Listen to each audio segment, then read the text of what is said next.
Imagine a monarch so worshipped that poets called her divine, yet so corrupted by her own rituals that when the wrappings finally came off, the truth stung worse than incense in a closed chapel. This is the shocking truth of Queen Elizabeth I, the woman who ruled like marble and rotted like meat, a body embalmed in perfume, paint, and pride.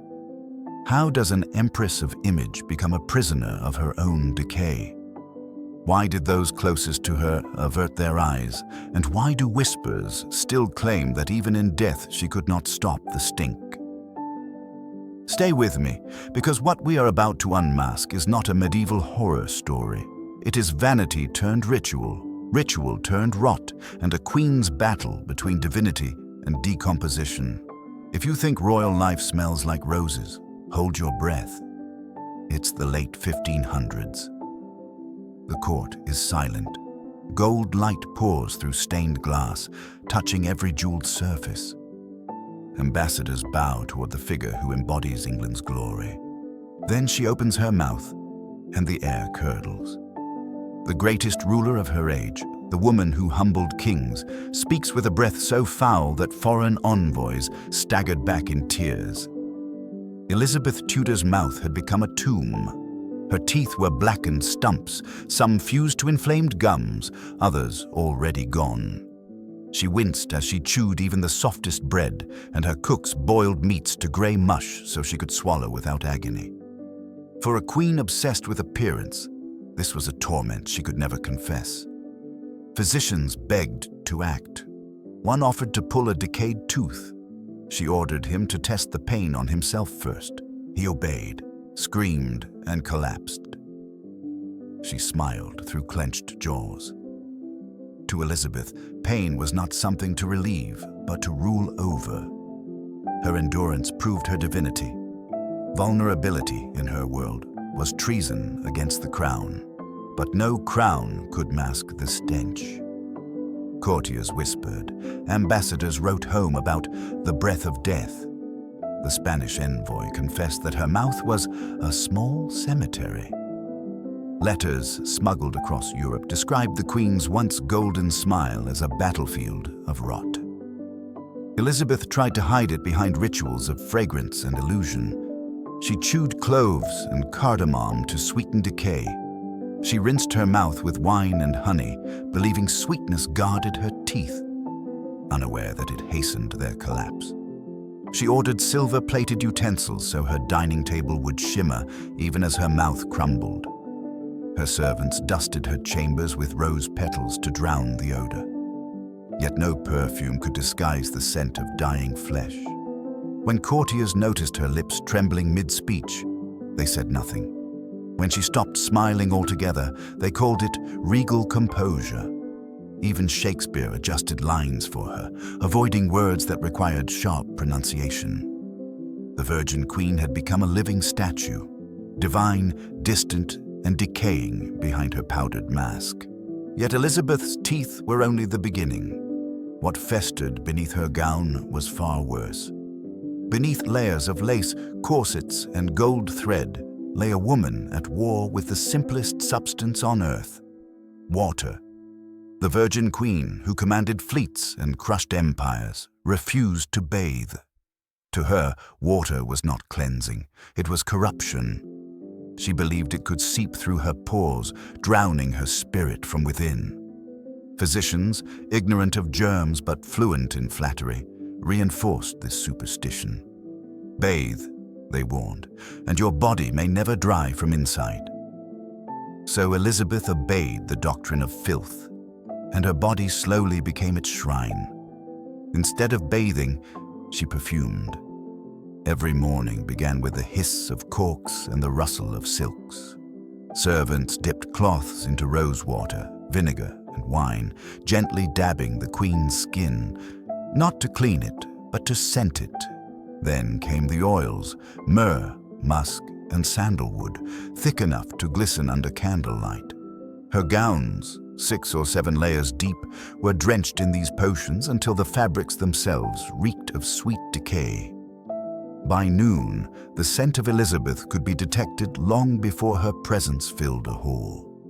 Courtiers described the odor as sickly and heavy, like flowers wilting in a sealed chamber. A French envoy nearly fainted during an audience, confessing later that her sweetness smelled of death. Yet to question her hygiene was unthinkable. The queen's scent had become as sacred as her scepter.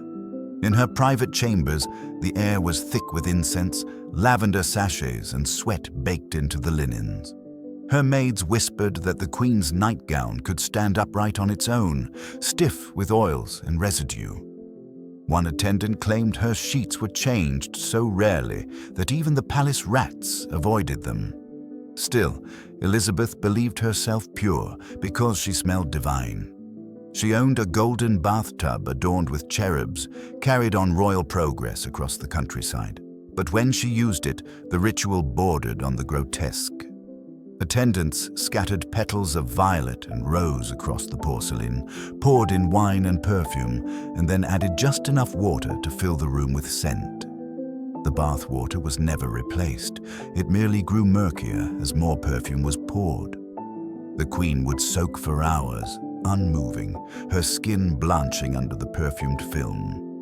When she emerged, she was not dried but wrapped in satin sheets to preserve radiance. The servants who cleaned afterward gagged. The water had turned a grayish soup of sweat, oil, and rotting petals. One maid compared the odor to funeral flowers steeped in milk. Yet Elizabeth insisted this was not filth, it was majesty. Cleanliness to her was an illusion of perfume and silk. Her court obeyed the lie.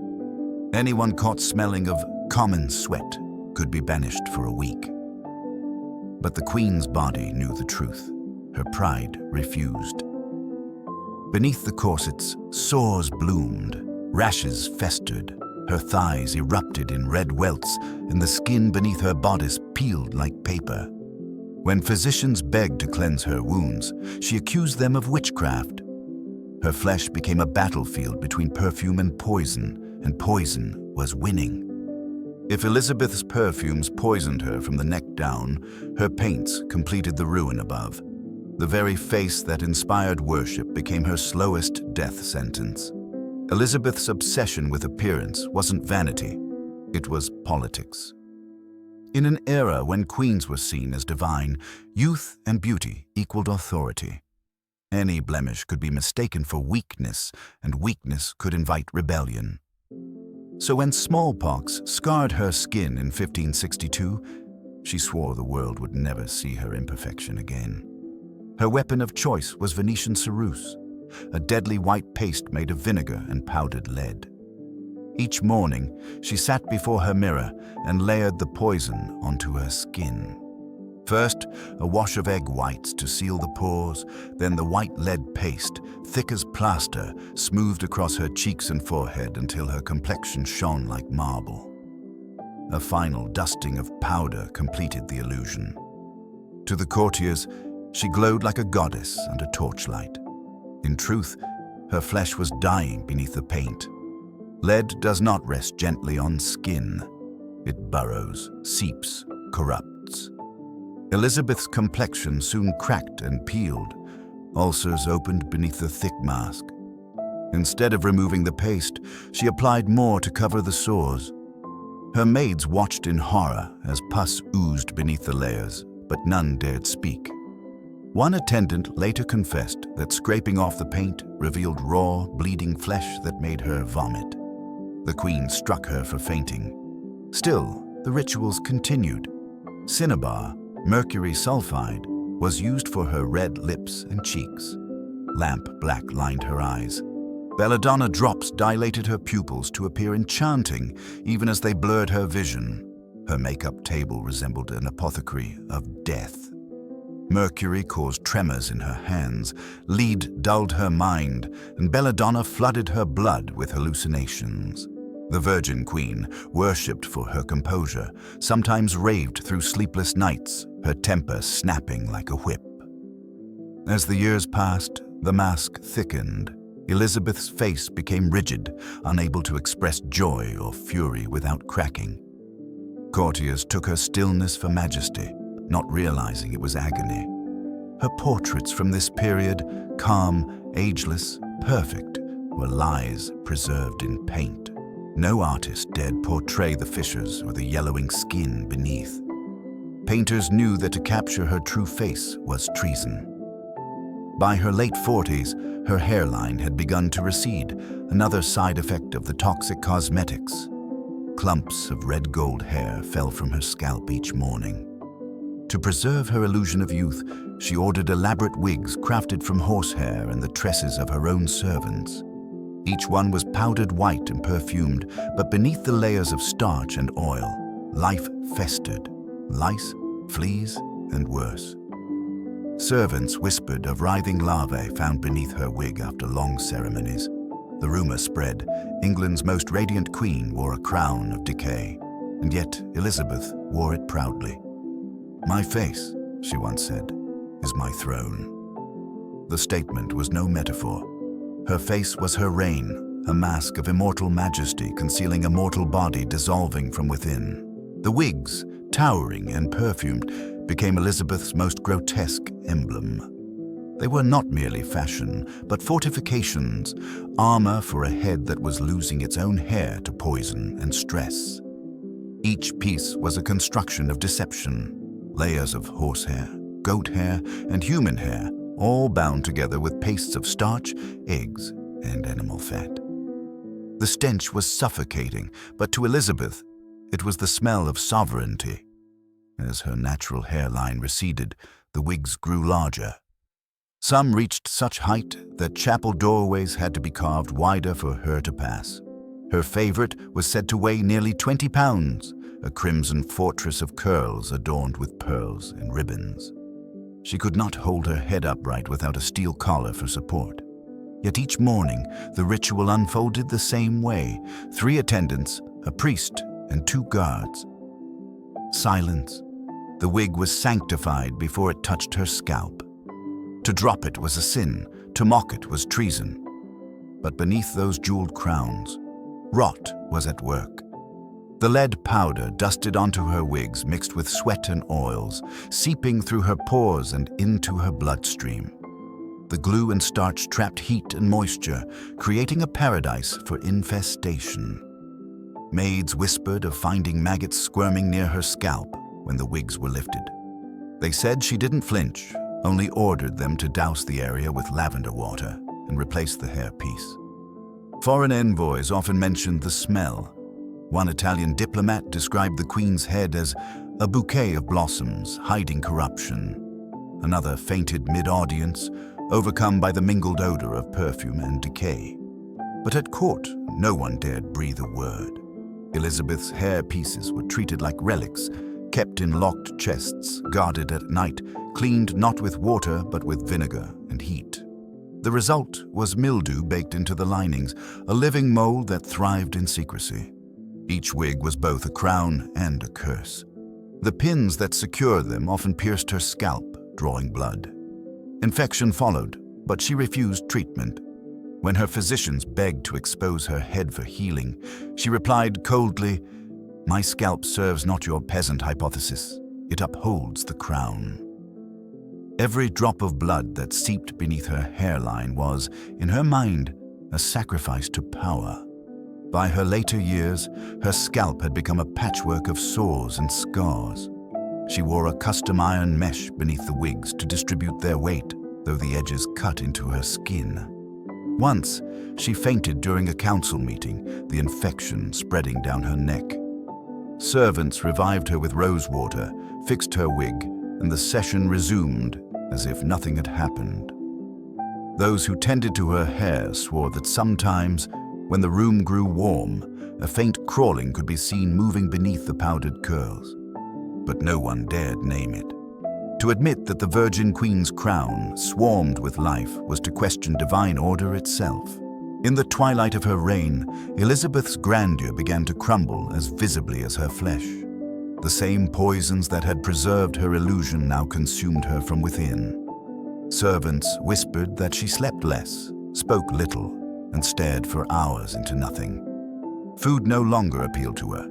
Wine turned her stomach. Her once imperious voice faded to a rasp, her body stiffened with tremors, and her fingers curled like dried vines. Yet still, each morning, she endured the ritual. Powder, paint, wig, perfume, until she collapsed. Her attendants would catch her, revive her with rose water, and start again. By early 1603, the woman who had ruled England for 45 years was a shell of herself. Her cheeks sank inward, her skin yellowed, and the black stains of lead poisoning mottled her neck and hands. Mirrors were banned from her chambers. She could not bear to confront her reflection. When courtiers pleaded with her to rest, she whispered, "If I sleep, I shall never wake." And she was right. When Elizabeth finally died that March, her attendants wrapped her body in velvet and gold, desperate to preserve her divine image. But within hours, the illusion dissolved. Her body began to decompose at an alarming pace, faster than any royal embalmer had ever witnessed. The skin beneath her cosmetics blistered, fluids leaked from her nostrils, and a sickly sweetness filled the air. The perfumes that once masked her odor now mingled with decay, forming a stench so powerful that guards rotated their posts every few minutes to avoid fainting. The royal physicians offered excuses: damp weather, candle heat, poor ventilation. But those who had dressed her for decades knew the truth. Elizabeth's body was soaked in poison, lead from her makeup, mercury from her rouge, arsenic from her perfumes. Years of slow self-mummification had turned her flesh into chemical tinder, ready to rot the moment her blood ceased to move. When embalmers finally unwrapped her, they recoiled. Her skin had split like parchment. The once praised face of England sagged in tatters. Her lips were fused together, her jawline discolored and swollen. Her eyes had sunk deep into their sockets, and the wig, still powdered and perfumed, clung to her skull as if fused by rot. Her internal organs told the rest of the story: a liver black as coal, bones brittle as chalk, lungs coated with gray sediment from years of inhaled powder. Her brain they refused to describe. Even her funeral could not escape the corruption. The coffin, sealed in silk and velvet, began to leak dark fluid before the procession left Whitehall. Guards doused the floor with vinegar, but the stench followed. Crowds lining the streets wept, unaware that the sweet odor drifting from the bier was not incense, but death itself. To the people, she was still Gloriana, the untouchable Virgin Queen. But those who carried her coffin knew better. The queen who had worshipped purity had been undone by her own perfection, rotted alive beneath her crown of pearl and poison. As her body lay in state, the court faced a nightmare: how to display a corpse that was already disintegrating. The royal image of divinity had to be maintained, no matter the cost. So they did what Elizabeth herself had done all her life. They painted over the rot. The embalmers worked through the night, sealing cracks in her skin with wax and coating her face with a new layer of white pigment to hide the discoloration. Her lips were stitched shut, her neck wrapped in lace so thick that no one could see the swelling beneath. Gloves covered her hands, for her fingers had darkened and shrivels. Over her face, a sculptor molded a wax mask, a serene, idealized version of the queen, untouched by time or corruption. To the public, she looked peaceful, angelic, and divine. To those who stood close, the air told another story. Even within the sealed coffin, the odor was inescapable. Guards stationed nearby could only last 10 minutes before being replaced. Witnesses claimed that flies gathered around the bier, drawn not by flowers, but by the queen herself. One courtier wrote, "The sweetness in the air is not holy, but the perfume of ruin." Her funeral procession stretched across London, a spectacle of grief and grandeur. Bells tolled for hours, crowds wept, and banners bore her motto, "Semper Idem," always the same. How bitterly true it was. Beneath the painted calm of her death mask lay the same corruption she had carried in life. Yet the people never knew. They saw only majesty, not the maggots beneath the gold. When her coffin was finally sealed in Westminster Abbey beside her half-sister Mary, the attendants noted that the tomb continued to emit a faint, sweet odor for weeks. Some said it was the lingering perfume of her final bath. Others whispered that her body still exhaled the poison she had lived in for decades. The Abbey staff grew so accustomed to it that they called it the Queen's scent, a fragrance of roses and ruin. Years later, when her tomb was opened for maintenance, the cloth that lined her coffin was found stained black, soaked through by the same fluids that had horrified her embalmers.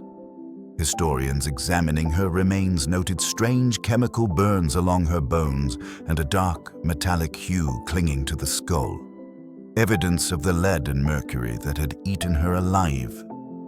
The Virgin Queen, so desperate to appear eternal, had achieved it in the cruelest way. Her poisons preserved fragments of her, a ghost trapped in toxic beauty. And yet the myth persisted. Painters continued to immortalize her as radiant and youthful. Chronicles described her reign as golden, her visage as divine. Not a single official account mentioned the truth, the sores, the stench, the collapsing body beneath the mask. England needed its goddess, not its corpse. So history polished her just as she had polished herself, layer upon layer of paint over decay. But death did not silence her story. It embalmed it. In the years following her burial, the myth of Queen Elizabeth I hardened into marble perfection. Chroniclers praised her brilliance, her virgin purity, her divine glow. The portraits showed her untouched by age, her eyes bright with wisdom, her skin as pale and smooth as alabaster. The public never saw the truth beneath the varnish. They were not meant to. Only those who had served closest to her carried the memory of what truly lay behind the legend. One former maid, years later, wrote in secret that the Queen's chamber smelled of sweet decay, as if holiness and death had made pact upon her flesh. Another attendant confessed to burning her own gowns after service, claiming they retained Her Majesty's odor. But these accounts were suppressed, hidden beneath the reverence of empire. The Virgin Queen could not be allowed to rot in the eyes of history. Yet the evidence lingered, literally. Visitors to Westminster Abbey in the decades after her interment spoke of a faint scent drifting from her tomb, a strange mixture of lilies, musk, and something acrid. A monk reportedly described it as the fragrance of sanctity and corruption alike. Whether myth or memory, the smell of Elizabeth became part of her ghost. Historians who later examined her remains found traces of metallic dust embedded in the bones. Lead, mercury, arsenic. Her very skeleton had absorbed her vanity. What should have decayed into dust remained preserved in a chemical half-life. In a way, she had achieved her wish for immortality, but not the kind she imagined. Her image continued to rule long after her death. The portraits, the plays, the legend of Gloriana, all presented a woman untouched by time, radiant and wise. Few ever learned that the very substances that made her glow had destroyed her. Beneath the myth of the Golden Age lay the truth of a queen who died piece by piece, sacrificing her humanity for an idea of perfection. And perhaps that was her final act of power, to command even her own decomposition, to turn rot into regality, to transform death itself into theater. For Elizabeth, appearance was destiny. To be seen as divine was to be immortal. Pain, infection, and poison were acceptable sacrifices to preserve the illusion of control. Her courtiers learned that lesson well. The English monarchy continued her obsession with image. Every monarch after her wore the mask she perfected. Her courtiers called it grace. History called it glory. But the truth is simpler and darker. It was fear. Fear of aging, fear of weakness, fear that the slightest crack in the facade would shatter an empire. And so Elizabeth's legacy endures not just in victories and literature, but in a caution that power, when worshipped through vanity, consumes its vessel. Behind every painted portrait and polished crown lies flesh that can rot, bones that can crumble, and perfume that cannot disguise the truth forever. For centuries, England would remember Elizabeth as the monarch who birthed an empire, who turned a fragile kingdom into a world power. And indeed she did.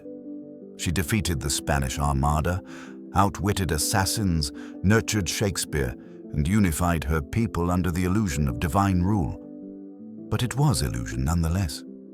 Her reign was theatre, every gesture, every portrait, every word rehearsed to conceal a human body that was falling apart beneath its costume. In her final years, Elizabeth had become a living contradiction, the immortal queen who could barely stand, the untouchable virgin who bled beneath her crown. She ruled through mirrors and myth, yet could not bear to look upon her own reflection. Her body, painted, perfumed, and poisoned, was both her shield and her prison. When she died, England lost not merely a monarch, but its grandest illusionist. What she left behind was more than a political legacy. It was a template for power built on appearance.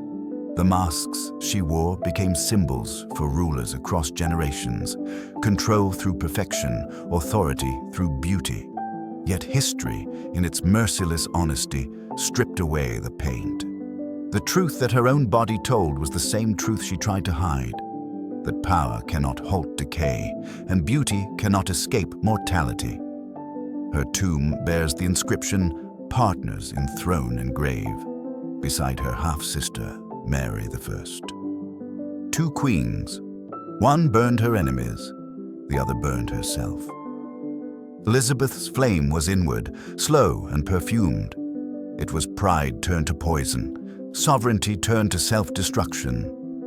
There are rumors still whispered in Westminster Abbey that for years after her burial, a faint sweetness hung around her resting place.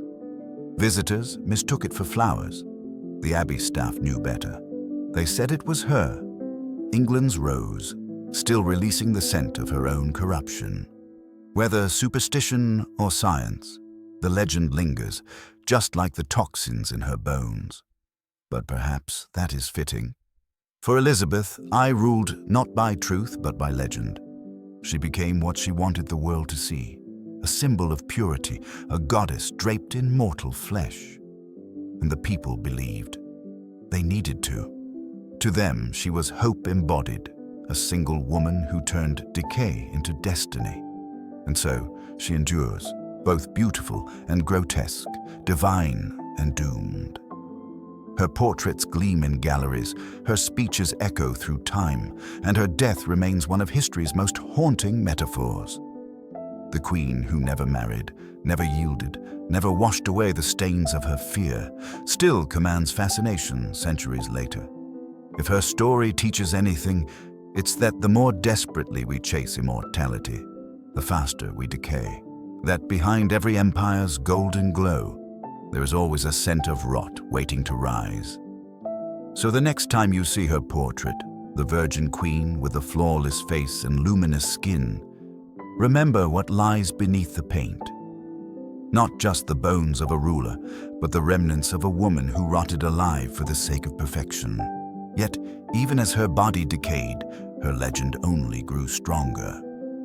Generations would romanticize her, calling her Gloriana, the eternal symbol of England's greatness. But those titles, like her cosmetics, were layers of disguise.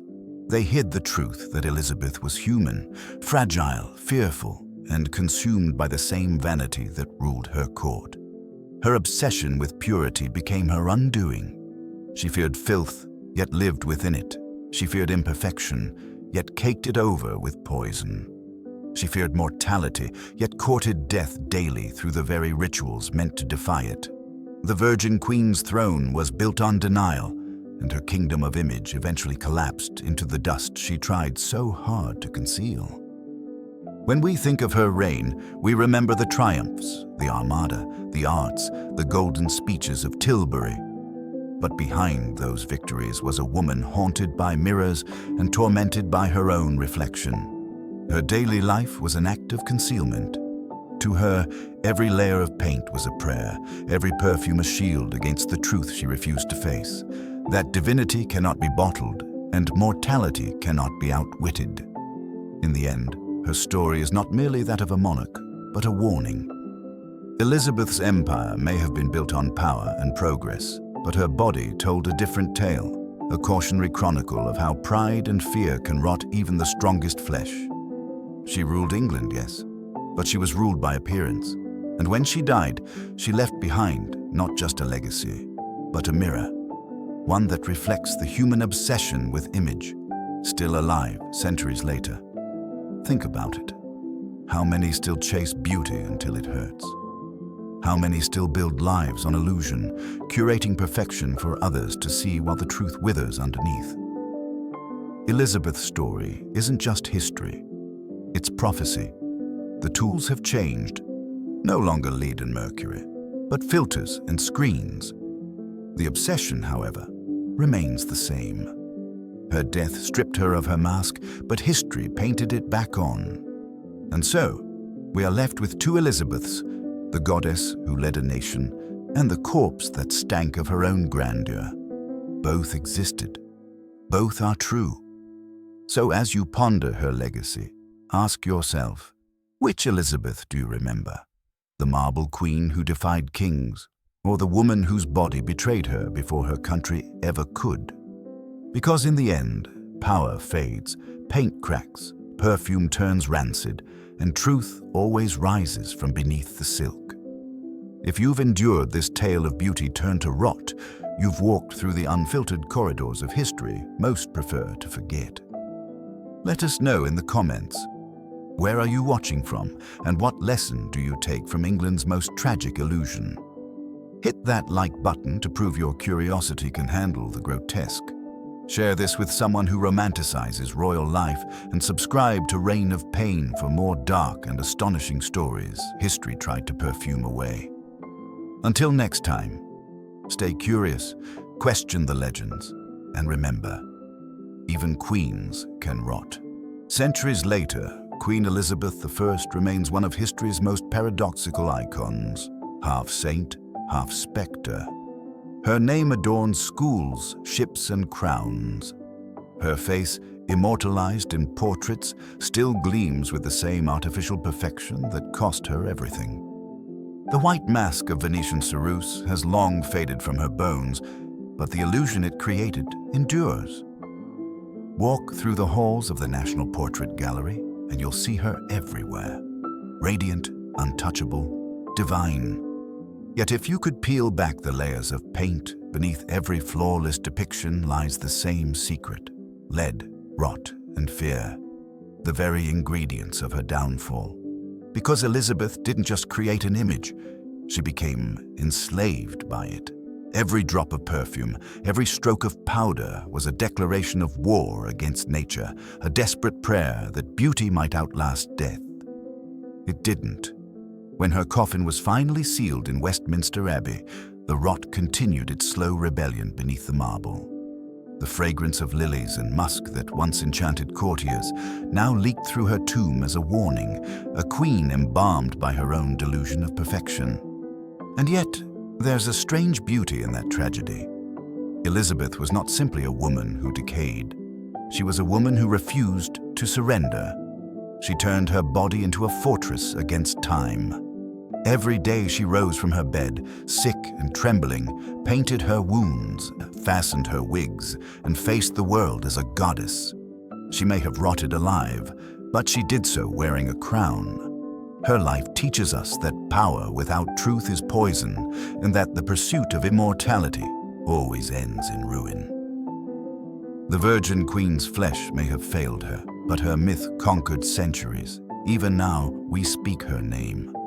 And perhaps that's the irony she'd appreciate most. In trying so hard to deny death, she achieved a form of it. Immortal through legend, eternal through caution. So, as you close this story, remember, behind every golden era lies the scent of decay. Behind every flawless image lies a cost. Elizabeth's grandeur came not from her glory, but from her endurance, an empress who ruled the world while losing a war with her own reflection. History remembers her as Gloriana, England's guiding light. But now you know the truth behind the glow, a queen who was eaten alive by the very beauty she created. If this story made you see royalty in a new light, prove it. Tap that like button, share this video with someone who believes power makes you untouchable, and subscribe to Reign of Pain, where we uncover the darkest secrets buried beneath the crowns of history. Tell us in the comments where you're watching from and what you would choose. Perfection that kills, no truth that frees. Until next time, remember, legends shine brightest when the light hits their rot.